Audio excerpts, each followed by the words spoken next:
There cannot be transfer of heat to the cylinder, where T2 is the temperature of the sink, T1 temperature of the source. It will continuously convert heat energy into mechanical work. No loss of energy, therefore it is fitted with a frictionless piston. From all types of energy loss, minimum loss of energy is seen.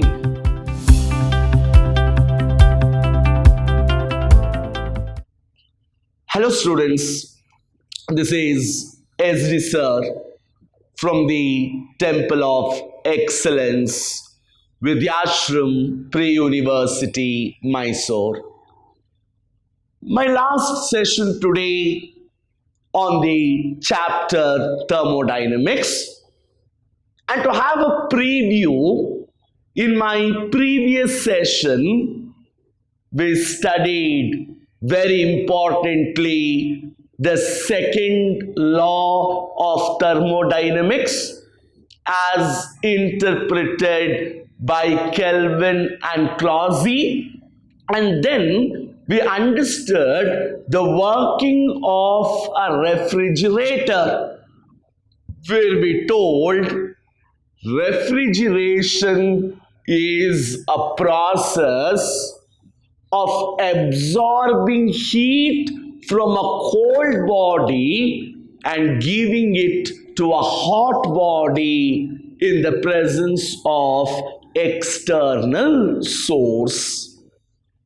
My dear students, in my today's class, we will study Carnot's heat engine.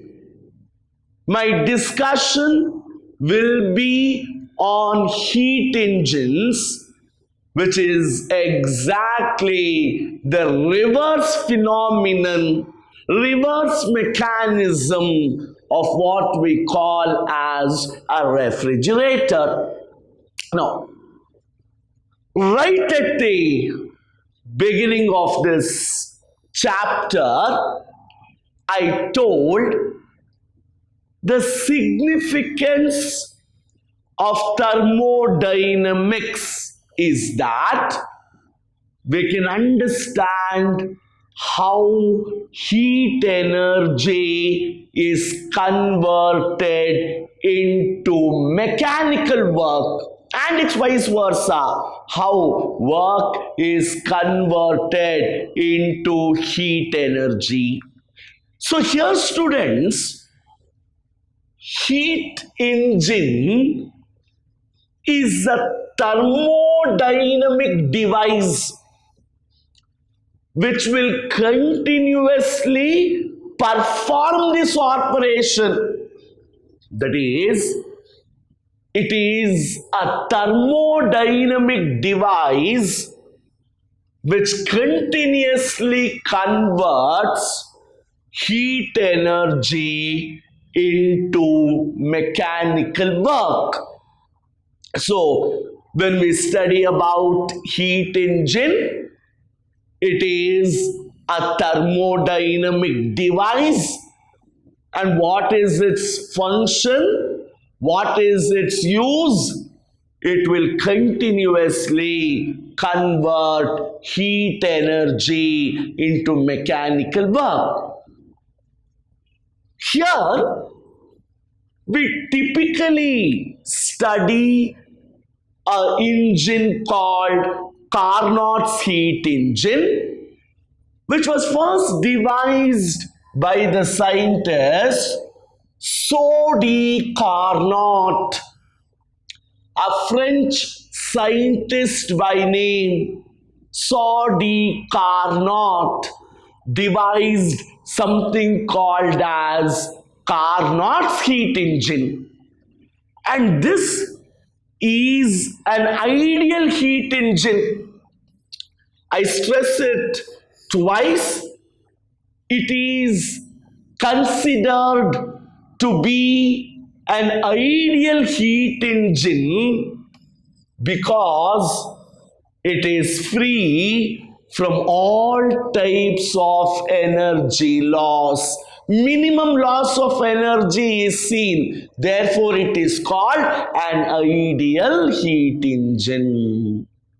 So, my students, heat engine is a thermodynamic device.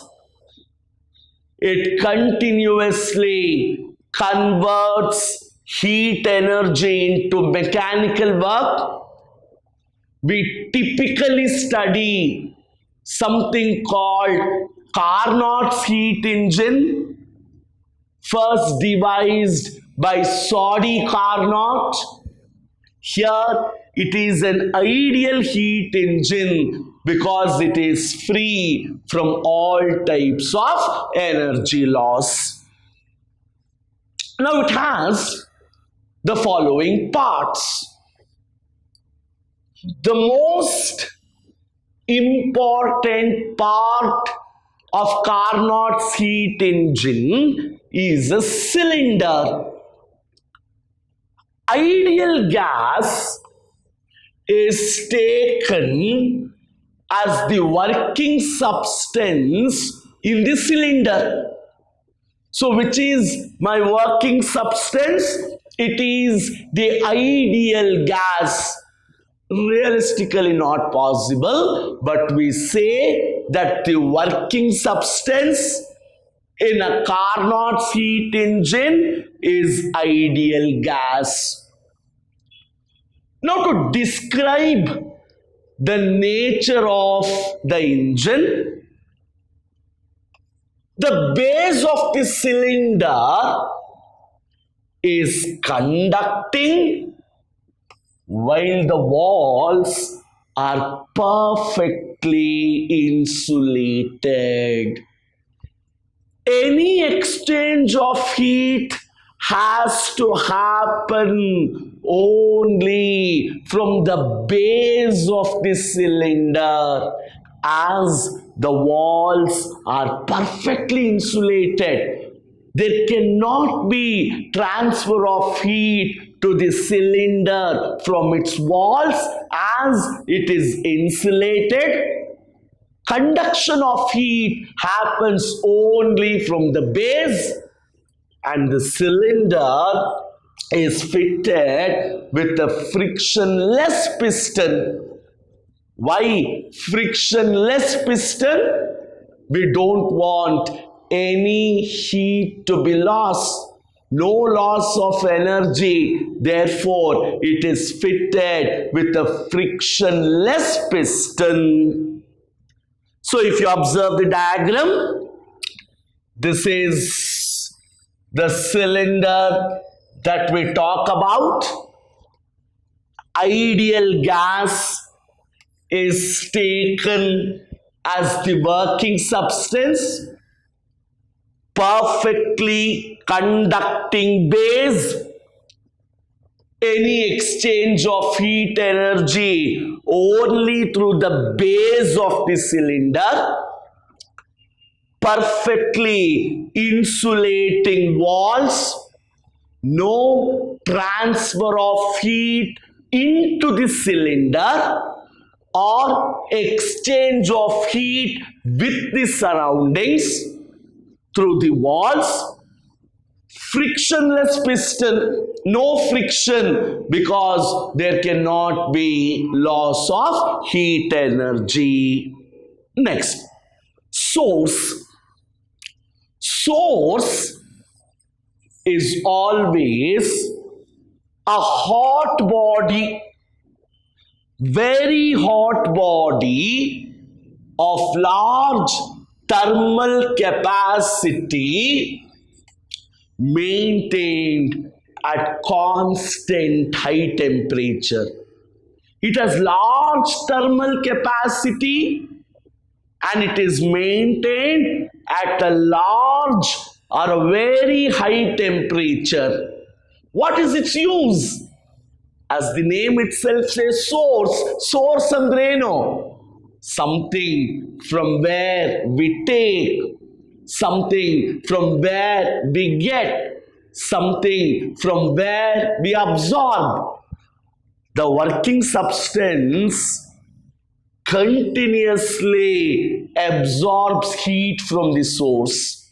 The source continuously provides heat to the cylinder. When you place the cylinder on the source, continuously heat is absorbed. Therefore, when we look at the diagram, this is the source. It is maintained at a constant, large or high temperature T1. The temperature of the source is very, very high. The working substance continuously absorbs heat from the source. Next, sink. It is a cold body. ಮನೆಯಲ್ಲಿ sink ಉಪಯೋಗಿಸ್ತೀವಲ್ವಾ, where we reject water. The moment I say sink, this part of the engine is a cold body, again has large thermal capacity, maintained at constant low temperature T2. So sink is maintained at a low temperature T2. And as we told, here the working substance rejects heat to the sink. Whatever extra heat is given out is rejected to the sink. So as you can see, sink, this is high temperature. Sink is maintained at a low temperature. It is a cold body. Extra heat is rejected to the sink. And finally, we have insulating stand. When the working substance is placed on the insulating stand, it is completely isolated from the surroundings.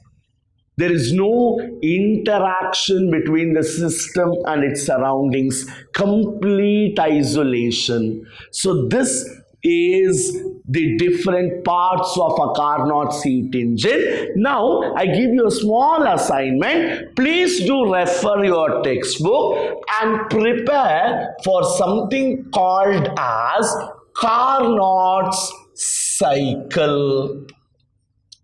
This is a small topic which I want you all to prepare, something called Carnot's cycle.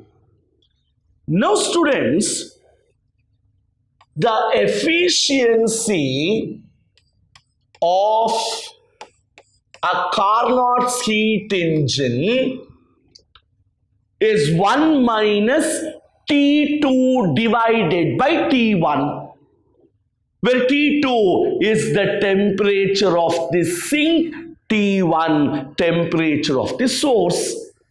And the calculations show that the efficiency is 0.99%. Still not 100% efficient because there is some heat rejected to the sink. So Carnot's engine cannot be 100% efficient. It is 0.99%. That is the basic law of nature. Nothing and anything can have 100% efficiency. So in this chapter, my dear students, we started with the zeroth law, which defined temperature. We started with the first law of thermodynamics, which described how heat supplied to a system is utilized by it. We saw its limitations. We derived expressions for work done by a gas during isothermal and adiabatic expansions. Very clinically, Mayer's equation relating the two specific heats.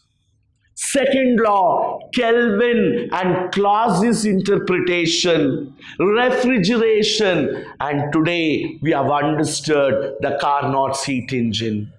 By next class, we will come up with a very important topic called kinetic theory of gases. Until then, revise the chapter, go through it, pick up the points. It is very much necessary for kinetic theory. Stay safe. Let us meet in the next session. Thank you.